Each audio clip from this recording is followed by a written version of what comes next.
Bonjour, je suis Lisette, guide de tourisme au Pérou et prof d'espagnol en France. Vous savez pourquoi le Pérou n'est pas une destination pour tout le monde? Numéro 1.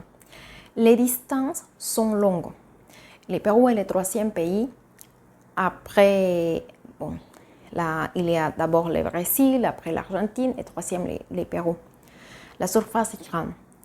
Et je ne veux pas dire que c'est comme le Canada ou les États-Unis, mais juste je dis pour avoir une idée, que c'est grand, vous pouvez imaginer, avoir une idée.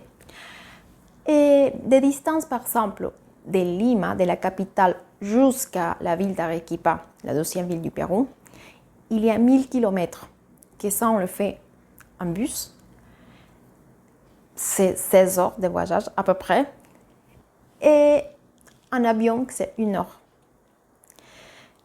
Aujourd'hui, il y a plus de compagnies aériennes qui font ces trajets. Et donc aujourd'hui, c'est plus facile, mais c'est cher quand même. Il y a des distances, par exemple, de Lima à la ville de Cusco. C'est pareil. Donc, il faut se préparer que ce n'est pas d'une ville à l'autre, on va arriver dans 1 heure dans un bus. Non, le mieux, c'est prendre un avion. Ou si vous voulez voir les paysages, il faut prendre un bus. Numéro 2, il y a l'infrastructure des routes. Par exemple, si vous allez à la montagne, si vous allez à la ville de Huaraz, qui est très connue, et très touristique aussi, mais n'est pas dans le sud. Et c'est dans la montagne, c'est dans la partie centrale du Pérou, dans les Andes. Et là-bas, il y a des parties, il y a des trajets où les routes ne sont pas asphaltées. Donc, il faut se préparer, il faut pas aller, dans le bus, il ne faut pas aller au fond, je vous conseille d'aller devant. Numéro 3, il y a l'altitude, des endroits comme Viticunca, plus de 5000 mètres, le lac Titicaca, 3800, et des autres, la plupart qui passent de 3000 mètres, si on parle de la montagne. Avant de partir, je vous conseille de voir votre médecin. Et si vous êtes dans les bonnes conditions physiques pour aller à plus de 3000 mètres. Et la plupart des endroits intéressants ou jolis, des paysages, des endroits touristiques sont à plus de 3000 mètres. Et donc, pour y aller, il ne faut pas avoir peur et il faut prendre, par exemple, il faut boire beaucoup d'eau. Il existe une chose qui s'appelle l'eau fluoride, qu'au Pérou il y a beaucoup. C'est une petite bouteille, je vous montre maintenant. Tac. Et ça va vous aider à ouvrir les fosses. Si vous inhalez, ça va vous aider à ouvrir les fosses nasales. Et ça va permettre de respirer mieux et aussi d'éviter les problèmes de mal de tête. Le mal d'altitude est connu comme les soroche. C'est le mal de montagne.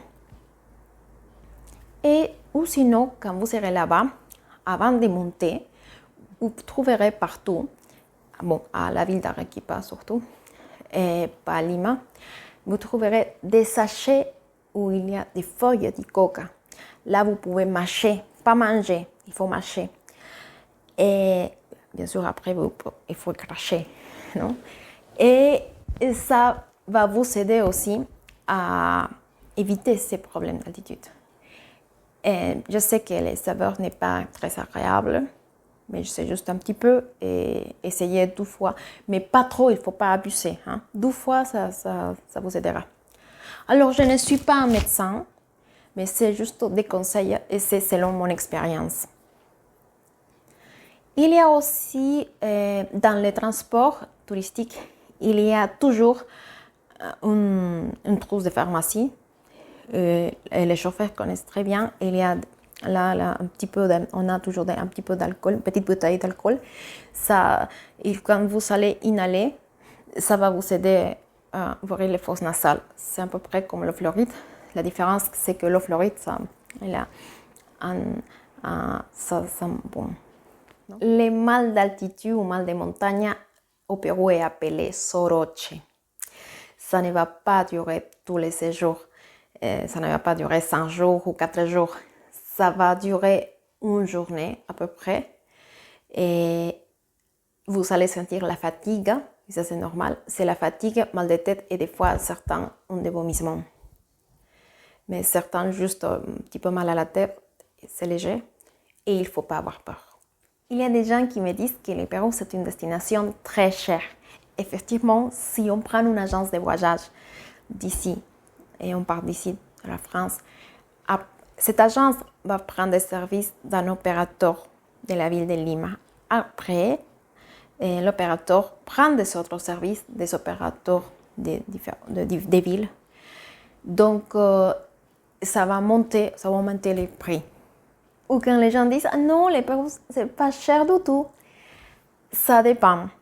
Et quand on parle de la nourriture, vous pouvez trouver des endroits où vous mangerez par exemple un menu avec 10 soles. Oui, mais ça sera simple, mais il faut trouver les bonnes adresses. Parce que manger dans la rue, oui, c'est possible, mais après, si vous avez un gastro, ça va compliquer votre séjour. Et si, par exemple, vous êtes au Pérou et vous voulez manger bien, il y a plusieurs restaurants où les prix, c'est à peu près 15-18 euros, les menus. Et je me souviens qu'une fois, avec une agence de voyage, j'étais avec un groupe de Français. Et pendant notre séjour, on est allé plusieurs fois à un endroit, au restaurant, pour manger juste poulet. Et une fois, poulet rôti avec des frites. Et c'est qu'on appelle pollo à la brasa, c'est le poulet rôti, comme en France. C'est un plat que les locaux on aime bien, mais c'est pas un plat pour le manger tous les jours, non? Et pourquoi? Parce que ces groupes de touristes, ils savaient payer pas cher. Donc ça dépend. Les repas correspondent au prix. Il y a la saison. Et le Pérou n'est pas un pays du Caribe où il fait toujours beau, ou en général il fait chaud, d'accord? Et il va faire chaud, on aura un climat tropical dans la forêt amazonienne. Mais si on va à la côte ou on va à la montagne, ça change. Et je me souviens une fois avec un groupe de touristes italiens, et quand on était dans le sud, quand on était à la vallée du Colca, et quand on avait pris les trajets, on a fait les trajets à la vallée du Colca à Puno, et une fois, c'était début janvier, il pleuvait très fort, et puis il y avait certains endroits qui étaient fermés, certains endroits touristiques, hein, et aussi les routes, c'était dangereux. C'était dangereux. Et donc, les touristes m'ont posé la question pourquoi, si c'est l'été et il faisait froid et il pleuvait tout le temps, mais surtout il faisait froid, c'était frais. Et pendant mes voyages au Pérou avec les touristes français, j'ai rencontré des gens de différents profils. Ils avaient différents intérêts et certains avaient beaucoup voyagé et certains, c'était la première fois qu'ils partaient loin à l'étranger. Non? Donc, je me posais toujours la question pourquoi ils avaient choisi cette destination. Certains étaient très contents, certains y râlaient souvent. Et il y avait des gens qui voulaient trouver le confort partout.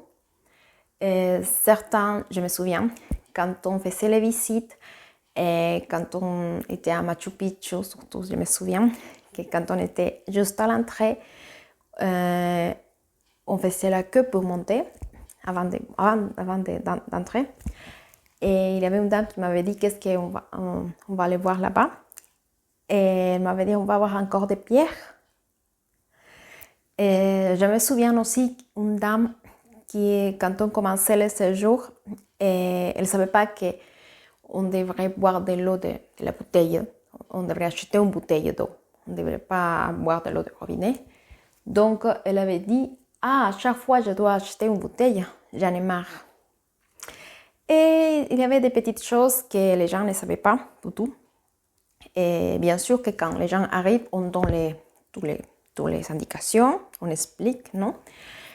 Mais je me posais toujours la question, pourquoi ils savaient arriver au Pérou sans savoir rien du tout? Avec la vidéo d'aujourd'hui, je vous conseille de vous renseigner. Et si vous avez choisi le Pérou, ou peut-être que vous hésitez, vous voulez partir en Amérique du Sud et vous avez choisi, vous dites, je ne sais pas si aller pour visiter la Colombie, l'Argentine, ou le Chili, ou le Pérou. Donc avant de partir, il faut lire, il faut chercher information. Je suis disponible à répondre à vos questions. Je vous laisse mon adresse et on se voit bientôt.